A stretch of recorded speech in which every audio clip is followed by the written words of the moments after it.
السلام عليكم. تعالوا بقى كده النهارده ما اقول لكم على اجمل وابسط واسرع وصفه كده من وصفات الكيك. سهله وبسيطه وخفيفه، وكمان مكوناتها بقى كده موجوده عندنا في البيت.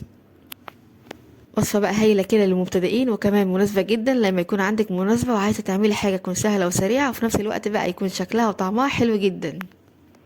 هنعمل مع بعض النهارده ان شاء الله اجمل ولذ كيك، وكمان هنعمله النهارده بنوع فاكهه كده كلنا بنحبه ومفيش حد فينا بقى كده بيختلف عليه.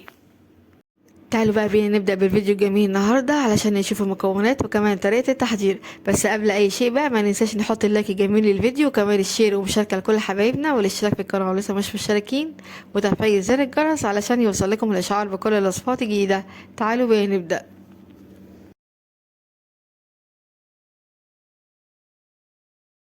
هنسمي الله، وزي ما اتفقنا بقى مع بعض في اول الفيديو ان مقادير النهارده سهله وبسيطه جدا. معايا هنا طبق عميق اضيف فيه، معايا هنا كوبايه من السكر، هضيف عليهم بيضتين، والبيض هنا بقى يكون بدرجه حراره المطبخ او الغرفه. هضيف معاهم كده معلقه صغيره من فانيليا. بعد ما ضفت بقى كده البيض والسكر، هنجيب بقى كده المضرب اليدوي، وهقلب بقى واخلط المكونات دي كده حوالي دقيقتين تلاتة كده مع بعض، لحد ما نوصل بقى الخليط يكون فاتح معايا، يكون كمان هش. ممكن بقى في الخطوة دي نستغنى عن المضرب اليدوي، وكمان ممكن نستخدم الخلاط او المضرب الكهربائي المتاح عندك والسهل ليكي ممكن تستخدميه. هنضربهم بقى كده مع بعض لحد ما نوصل للخليط ده خليط فاتح وكمان قوام وهش معانا بالشكل ده. الخطوة الجاية او المرحلة الجاية ان انا هضيف بقى هنا معايا نص كوباية من الزيت. او بقى ما نضيف الزيت، هضرب بقى المكونات مع بعض كده حوالي دقيقتين تلاتة لحد كل المكونات بقى تندمج مع بعض بالشكل البسيط ده.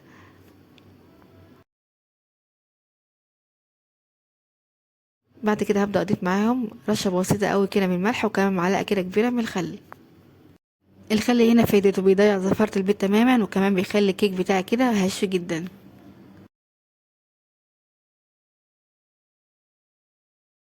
هنخلطهم بقى كده مع بعض حوالي كده دقيقتين تلاتة. تعالوا بقى كده الخطوة الجاية نشوف كده هنضيف ايه. بعد كده هبدأ بقى اضيف معاهم المكون اللي هيخلي الكيك بتاعنا لونه وريحته كده وطعمه في حتة تانية خالص، وهو عصير المانجا. كيكة المانجا يا جماعة من أجمل الكيكات اللي بجد ممكن تجربوها، طعمها وشكلها حلو جدا، ده غير بقى كمان ريحتها ما شاء الله. معايا بقى هنا كوباية من عصير المانجا، ضفتها كده مع الخليط بتاعي. هبدأ بقى كده أضربهم أو أقلبهم مع بعض كويس جدا لحد ما نوصل للقوام ده ما شاء الله. بصوا بقى اللون معايا عامل ازاي.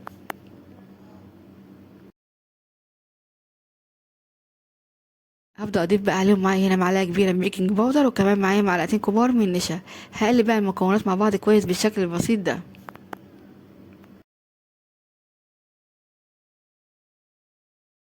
بعد كده هبدأ بقى اضيف الدقيق. معايا هنا كوبايتين ونص من الدقيق. هناخد بقى كده الدقيق بتاعي كده كويس جدا قبل ما ابدأ استخدمه، ندخله مرة او مرتين كده على الاقل.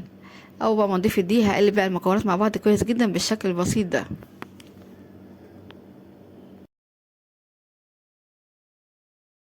هقلبهم بقى مع بعض كويس جدا لحد ما نوصل بقى لخليط الكيك بتاعنا مظبوط، قوامه يكون مظبوط معانا بالشكل ده. والقوام المظبوط يكون كده ولا تقيل ولا خفيف زي ما حضراتكم شايفينه معايا بالظبط. في التوقيت ده بقى كده هستغنى عن المضرب بتاعي، واجيب بقى معلقه واسباتيا واقلب بقى الخليط بتاعي كده من فوق لتحت، علشان بقى اتاكد ان الخليط بتاعي كده ما فيهوش اي تكتلات ولا اي رواسب في الخليط عندي. بصوا بقى هنا معايا ما شاء الله ملمسه ناعم قد ايه. بعد ما جهزنا بقى مع بعض اجمل خليط كيك، تعالوا بقى نشوف كده الصينيه او القالب اللي هنجهز فيه او نسوي فيه كيك بتاعنا النهارده. انا استخدمت النهارده القالب ده، اي صينيه موجوده عندك بقى كده تقدري تستخدميها في التسويه. اهم حاجه بقى نبطنها كويس جدا بالزبده او السمنه، وبعد كده كمان نبطنها كويس جدا بالدقيق. والقالب بتاعي النهارده ده كان مقاسه كده 24، كان مناسب جدا في تسويه الكيك بتاعي النهارده. نبدا بقى كده نصب خليط الكيك بتاعنا كده اللي احنا جهزناه مع بعض قبل شويه كده في القالب. بصوا بقى هنا معايا ما شاء الله لونه تحفه قد ايه، وكمان بقى ريحته مش قادره بقى اقول لكم كان عامل ازاي وقت التسويه، كان قالب البيت كله. هنسويه بقى كده بدرجه حراره 180، وهنكون مشغلين نار قبلها كده، ونحط الصينيه والقالب بتاعنا كده في الرف الاوسط، وهنشغل النار من تحت بس. قبل بقى ما نتكلم على التسويه كده بالتفصيل، تعالوا بقى نجهز كده اجمل صوص كده هيدي طعم هايل كده للكيك بتاعنا النهارده، وهو صوص المانجا. وعلشان اجهزه احتاج ليه معايا هنا كازرولا، اضيف فيها كوبايه كده من عصير المانجا، اضيف معاهم كده معلقتين كبار من السكر، وكمان معايا معلقتين كبار من النشا. الصوص ده يا جماعه طعمه هايل قوي كده مع الكيكه بتاعتنا النهارده. ممكن كمان نستخدمه لوحده ونضيف عليه بسكوت وكمان قطع من مانجا، هيبقى هايل جدا. هيبقى كده حلا بارد سهل سريع كده في دقايق معدوده هيكون جاهز معاكي. حلو جدا، جربوه. بعد ما ضفت بقى كده النشا والسكر على عصير المانجا هقلبهم بقى كده كويس جدا قبل ما ابدا ارفعهم كده على النار.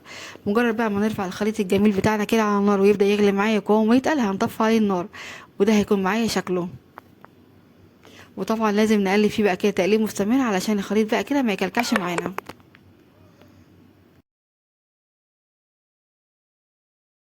هنسيبه بقى كده على جنب لحد ما يبرد معانا تماما قبل ما نبدا بقى كده نضيفه للكيك. بعد ما دخلنا بقى كيك بتاعنا كده فرن ساخن مسبقا على درجة حرارة 180، وحطينا القالب بتاعنا او الصينية بتاعتنا كده في الرف الاوسط، هيقعد معانا كده حوالي من 30 ل 35 دقيقة. ما نفتحش عليها ابدا يا جماعة الا ما يعدي عليها كده حوالي 35 دقيقة. بعد كده ممكن نختبرها بقى كده بخل او عود خشبي، لو طلع كده بدون عجين كده من المنتصف هيبقى كده الكيك بتاعنا استوى بقى تمام. ولو وش الكيك يحتاج بقى ياخد معايا لون بزيادة كده شوية كمان ممكن نولع عليه شواية خلينا حوالي 5 دقايق. بس اهم حاجة بقى في المرحلة دي او الخطوة دي ان احنا ناخد بالنا بقى كده منه كويس جدا علشان ما ياخدش بقى معانا لون بزيادة. وطبعا بقى هنا التسوية على حسب كل واحد والفرن عنده. وبعد كده هنبدأ بقى نطلعها تبقى معانا بالجمال ده كله ما شاء الله، واخدة لون دهبي من فوق وتحت جميل جدا. هنسيبه بقى لحد ما يبرد معانا تماما، وبعد كده نقلبه في صينية تانية هيكون بقى معانا بالشكل الحلو ده. بصوا بقى هنا معايا ما شاء الله كيك خفيف جدا وكمان هش قوي. قبل ما نقدمه بقى كده مباشر هنجيب بقى الصوص الجميل اللي احنا جهزناه مع بعض قبل شويه، ونبدا بقى كده نضيفه للكيك بالشكل البسيط ده. الصوص بقى هنا يا جماعه ناكد مره كمان ان هو هيكون بارد معانا او دافع على الاقل. وبعد كده نبدا بقى كده نضيفه للكيك. بصوا جماله ما شاء الله. في التوقيت ده بقى كده ممكن تزيني بقى كيك كده زي ما انت عايزه، يعني لو عندك بقى اي كده نوع من المكسرات او جوز هند او كمان قطع من المانجا او اي فاكهه موجوده عندك تقدري تضيفيها بقى كده للكيك. كان عندي بقى قطعه من المانجا او مانجايه كده قطعتها مكعبات صغيره بالشكل ده، وبعدها تضيفها كده فوق الصوص ما شاء الله ادت شكل وطعم حلو جدا للكيك. كيكه كده سهله وبسيطه وكمان مش مكلفه، يعني لو عندك مانجايه واحده بقى تقدري تعملي بيها الجمال ده كله ما شاء الله. وكمان بقى كده مناسبه معاكي في اي مناسبه، سهله وسريعه وتنفع معاكي بقى كده في اي وقت.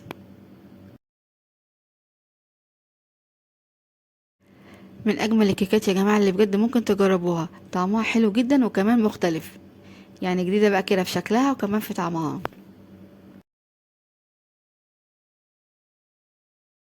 تعالوا بقى كده نقطعها مع بعض علشان نشوف بقى الجمال من جوه ما شاء الله. بصوا بقى هنا لما اخدنا قطعه من الكيك طلع معانا هشه وخفيفه قد ايه، وفي نفس الوقت بقى كده شكلها متماسك جدا. بصوا يا جماعه اجمل بجد كيك ممكن تجربوه في البيت، سهل وبسيط وخفيف. وعلشان بقى هو كده سهل وسريع جدا وكمان النتيجة بتاعته مضمونة جدا ما شاء الله. انا عارفة بقى ان انت كده هتقومي تجربيه حالا، يلا بقى كده بسرعة جربيه بنفس الطريقة ونفس الخطوات وان شاء الله يطلع معاكي ناجح من اول مرة. هسيب بقى كده ليكي كل المكونات الوصفة موجودة في الوصف تحت الفيديو، وهنا والشفا مقدمة اللي كلها يجربها. وبكده نكون عملنا مع بعض النهارده اجمل ولازم اروع كده كيك سهل وبسيط وخفيف جدا ومكوناته كمان اقتصادية، والنتيجة بقى كده بتاعته ممتازة. وبكده فيديو النهارده يكون خلص معاكم. اتمنى بجد فيديو النهارده وصفة النهارده تكون عجبتكم واستفدتوا منها.